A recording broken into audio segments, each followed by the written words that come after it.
Dig your hand in the land and listen to my story. Feel the cotton, wheat, and corn, the riches and the glory. Feel the sweat and strain of those who worked before me. Dig your hand down in the land.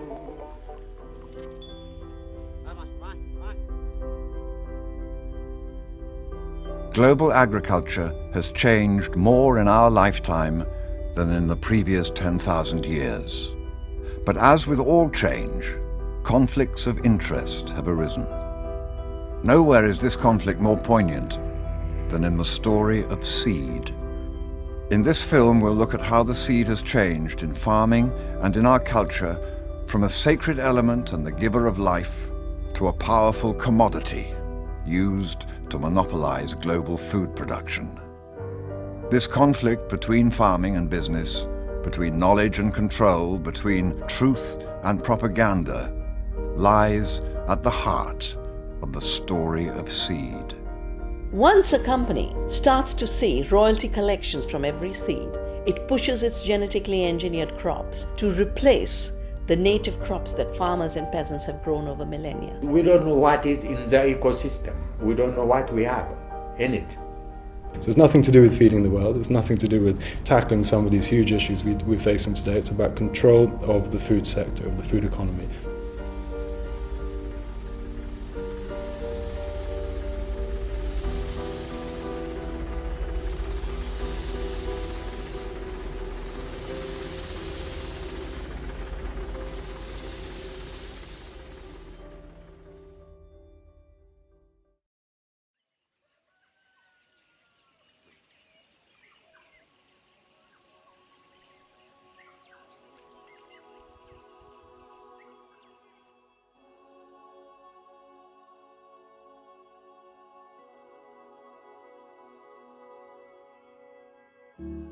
We begin the story of seed thousands of years ago, at a time when the earth was covered with disparate communities, isolated by mountains, seas, and deserts.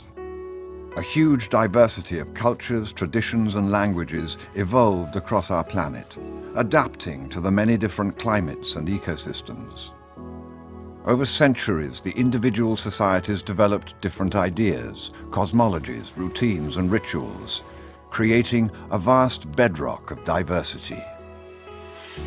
Today, there are still communities around the world who give us an insight into this ancestral past.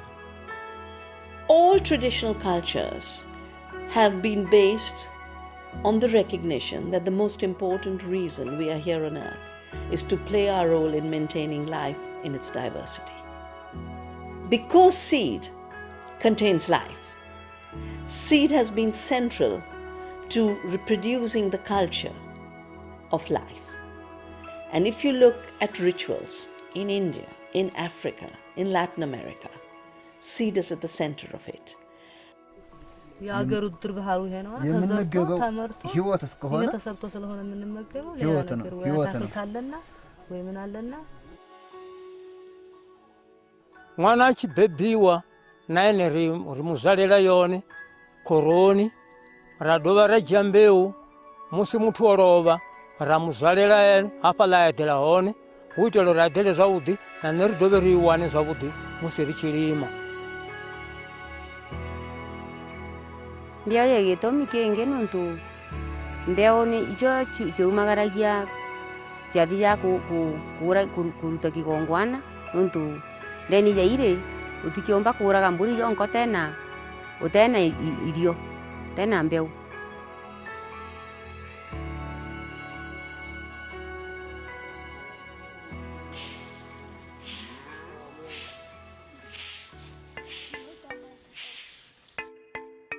As our forebears diversified, so did their seeds, and thus their crops.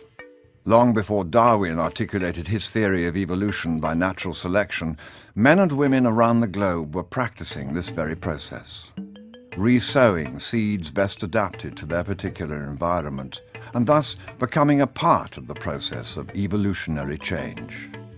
At the center of this change was the seed, which each year would be harvested afresh and could be stored, shared, and crossed.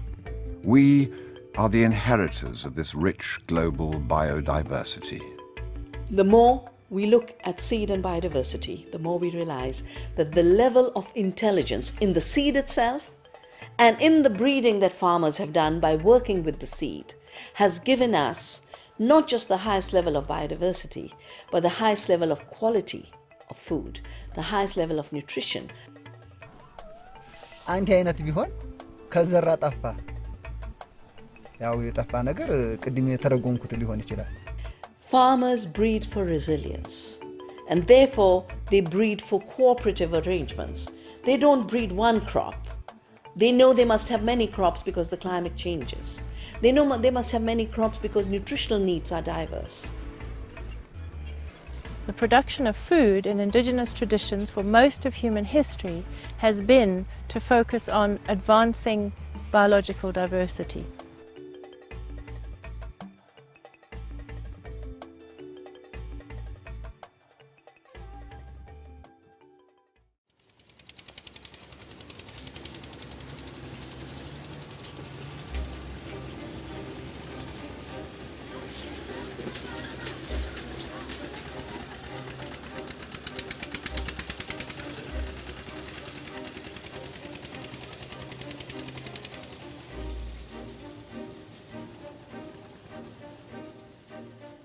At the turn of the 20th century, farming began to rely on technology, forcing people off their land and into the cities, as traditional skills and labor were gradually replaced by modern machinery.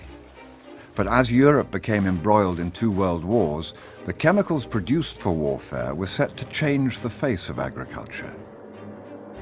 With the world locked in conflict, new chemicals began to be produced in large quantities.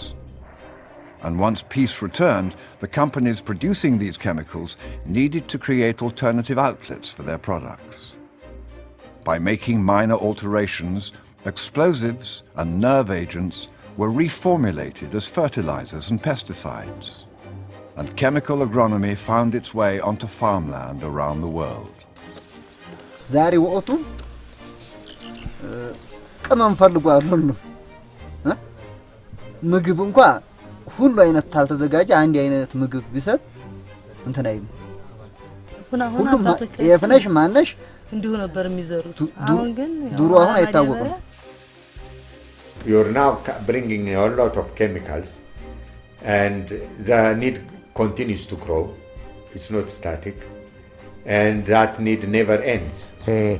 En un momento dado los suelos empezaron a erosionarse, a desgastarse. Nosotros decimos que se hicieron drogadictos, es decir, se hicieron dependientes de estos fertilizantes. Fertilizer itina wapanda season A lengi wapanda buba yuma kendo utabandita na fertilizer.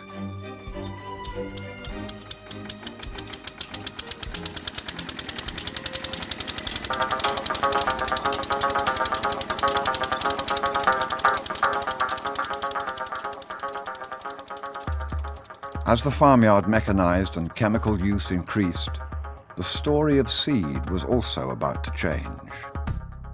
Natural cycles of seed saving and sharing, which had kept business interests at bay, were challenged by a new breakthrough in seed breeding. New hybrid seeds, crosses of 2 inbred parent plants, produced genetically rich first-generation seeds, which would quickly lose vitality in their 2nd and 3rd season.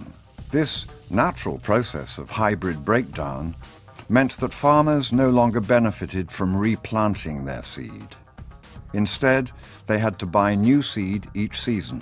This allowed international corporations to privatize and control the profits from seed.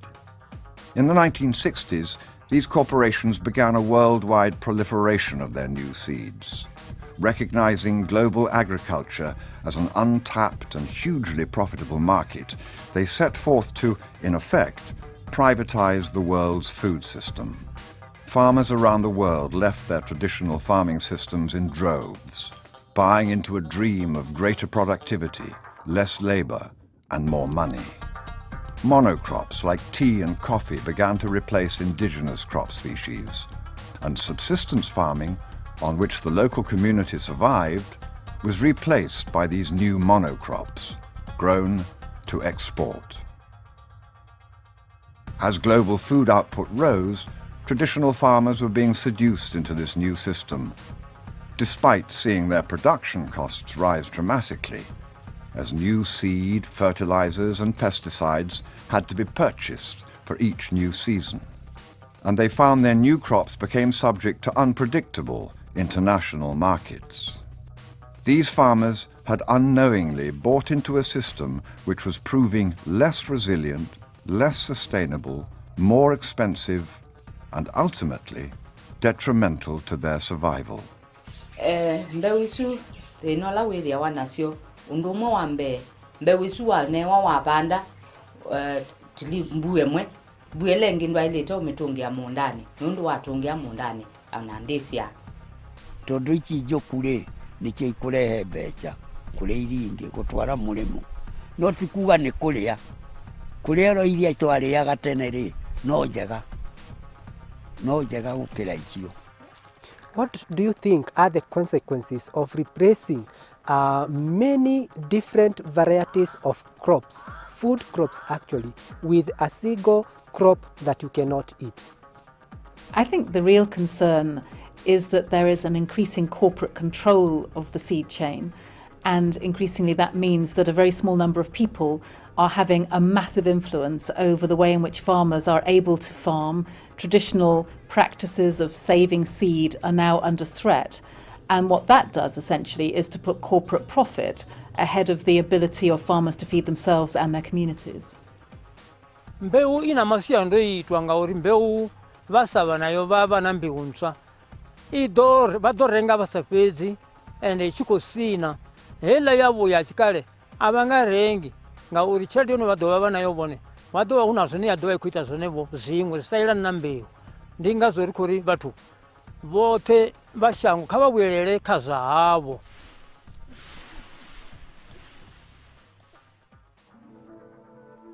Pieces are linked together in two intertwined chains, forming a framework like a long spiral staircase. And in this molecule you have an essential quality of living matter, the ability to reproduce, to make copies of itself. And of all the molecules known to chemistry, only DNA and its relatives have this ability. In 1953, Watson and Crick's discovery of the DNA double helix set the stage for one of science's most rapid advances: genetic engineering, the ability to move genes between cells, organisms, and species, soon became feasible. In agriculture, the possibilities of such engineering seemed limitless: higher yields, greater resilience to drought, better flavor, and quicker maturation. But as this new technology emerged, it was accompanied by fierce debate as to its ethics.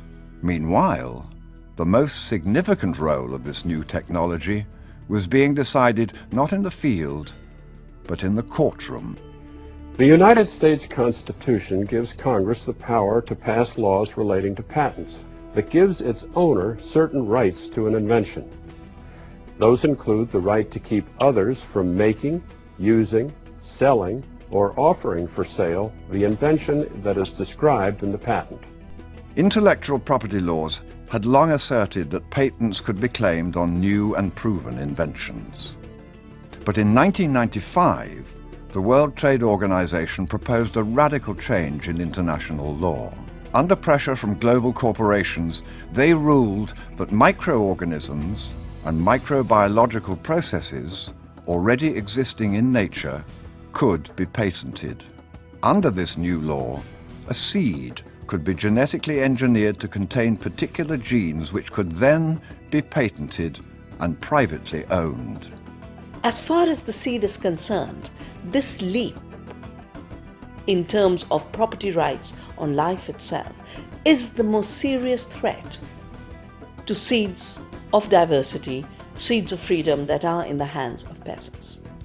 A year later, the agrochemical giant Monsanto produced the first GM crop in America, Roundup Ready soya. which was quickly followed by GM corn and canola. The genetically modified seeds contained a single novel trait. They'd been engineered specifically to resist the toxic effects of the chemical herbicide Roundup, Monsanto's #1 selling herbicide since the 1980s. To put in a gene for herbicide resistance, you now have a monopoly on the chemical as well as on the seed that is married to the chemical. They are chemical companies first, but they are seed companies second. That is if you can control the seed, you control the profit from growing food. You create a monopoly when you're providing seeds which have been engineered to be resistant to the pesticides that are used on those seeds. The net effect of that is that we're seeing a vastly increased use of pesticides, which is one of the things that GM was supposed to be tackling. 20 years since GM first hit our markets, the promises of early research remain unfulfilled. Roundup-ready technology dominates the GM market in America, and now the story of seed would return to the courtroom as the full implications of patent law became clear to the world. And I'll never forget when my wife and I left our door here, the front door, my wife turned around and said, "I hope to God I have a roof over my house, over my head tonight when I come home." That's how close we were to lose everything. We had put everything on the line. And I feel sorry for the farmers that didn't have that opportunity and have lost their farms, hundreds of them. Canadian farmer Percy Schmeiser had been growing canola, saving and breeding the seed, for 50 years. But in 1998, some of his seed was found to contain the patented Roundup Ready gene. Whether it's seeds blown in from your neighbor's field, pollen flow by the wind, or from bees, if that happens to you, you no longer own your seeds to plants. They immediately, under patent law, become the ownership of the corporation. Percy was taken to the Canadian Federal Court for patent infringement. His defense, that the GM presence was accidental, was rejected by the court, and in 2000, he was found guilty. They had no record of us ever obtaining their seeds or buying their seed, but they said because our neighbor grew it and contaminated us, we should not have been using their seed. We ought to, should have known. Well, that's completely impossible. A canola seed, whether it's genetic altered or not, or organic, it looks identically the same unless you do DNA testing. To date, over 140 US farmers have been prosecuted for the infringement of intellectual property over seeds. Thousands more have been investigated for so-called seed piracy. What are we supposed to do with seeds? Seeds are supposed to be planted, multiplied, used, further adapted, etc., etc. That's exactly what's not allowed from the corporate mindset. The corporations sell us the seed or license us to use the seed in a specific way, in the way they are interested to use it. Full stop. By controlling the seed, you control the farmer. By controlling the farmer, you control the whole food system. And that's the legacy of genetics in farming. Today, the GM market has spread beyond North America and established itself in Argentina, Paraguay, Brazil, and now in India. Whilst the GM industry claims to be increasing yields and improving lives, more and more farmers are reporting new and unexpected problems. In the Indian state of Gujarat, hundreds of thousands of farmers persuaded to grow genetically modified Bt cotton, a crop which produces its own pesticide, found that in time the pests developed their own resistance to the crop. The rise of these super pests has forced the farmers to use ever stronger pesticides. Instead of controlling pests and controlling weeds, you are getting super pests and super weeds. So even in the narrow domain of weed control and pest control, the technology is failing. With the rising cost of seeds, fertilizers, and pesticides, many farmers have been forced into a spiral of debt, and the spread of GM cotton has been linked to a tragic increase of suicides among Indian farmers. In Argentina, thousands of small farmers have been forced to leave their land, unable to compete economically with highly mechanized monocrop farms. Many non-GM farmers have found it impossible to avoid the Roundup herbicide blowing in from neighbours' land and see their crops and their livelihoods perish. And with the mass exodus of farmers from their land, farm biodiversity has decreased still further. Traditional crops have been replaced. Herbicide use has risen dramatically, and hard-learned knowledge and farming systems have been elbowed aside. With the loss of diversity, you lose your security, because diversity is synonymous with security. It also means improved livelihood, it means improved nutrition, it means improved division of labor. All this would be lost to one crop. We have to realize that diversity means survival. Diversity means being able to continue to produce, being able to continue to be a farmer. And without that, I think it's very important to realize that we're simply not being able, we will not be able to produce the food we need if we allow that this kind of diversity is further eroded.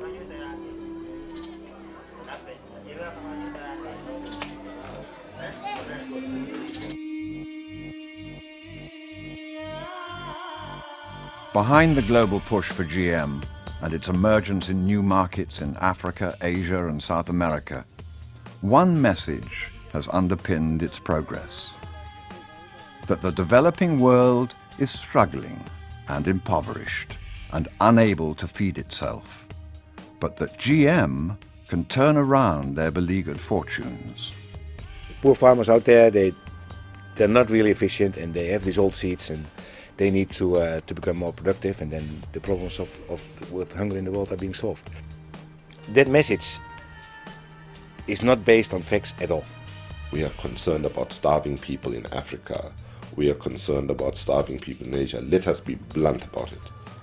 It is driven by the bottom line and the financial interests of those companies. It is not driven by any public spirited purpose. So it's nothing to do with feeding the world, it's nothing to do with tackling some of these huge issues we're facing today. It's about control of the food sector, of the food economy. Pero en realidad todo se trata de un control por impedir que los campesinos tengan sus propias semillas y al mismo tiempo que haya una erradicación de lo que es la producción independiente de alimentos. Quisieran ellos ser las corporaciones los que tienen la producción de los alimentos en sus unas cuantas manos, en sus manos, ¿no? It's because genetic engineering is being brought to us by the old agrochemical industry, which is interested in maintaining its agrochemical sales of herbicides and pesticides, while also establishing a monopoly control on the seed, that genetic engineering has gone in a totally wrong direction as far as agriculture is concerned. Today, the seed and agrochemical industry has largely fallen under the control of just a few key companies. Hybrid seed corporations like DuPont and Syngenta, agrochemical companies Bayer and BASF, and the GM giant Monsanto. Within this concentrated center of power lies not only the massive profits from seed production, but the decision-making and agenda setting, which will ultimately establish the legacy of our global agricultural system. In this future, crop and seed diversity will be assigned to the dustbin of history at a cost that we're only beginning to comprehend.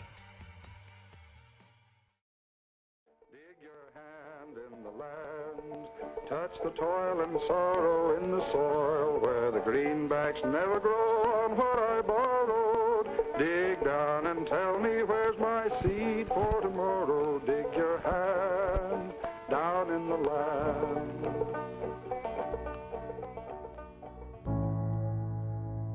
The agrochemical and GM industry claims that small-scale agroecological farming is backward and inefficient. But the reality is that in spite of the unrelenting pressures they face, it is these farmers who feed 70% of the world's population. These traditional farming systems use less land, less water, and fewer resources. They grow healthy, nutritional food and nurture greater crop diversity.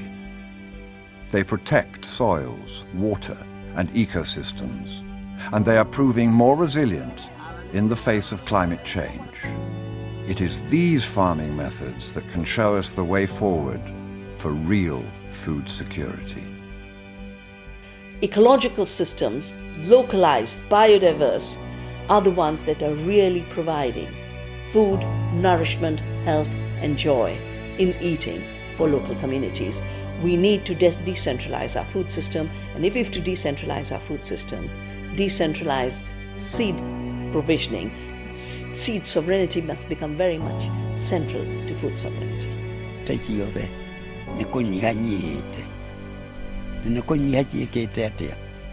No itingethwo ciage irio kuo no nä kå nyiha ciäkä te atä na ingä thianga å guo rä nä irio icira.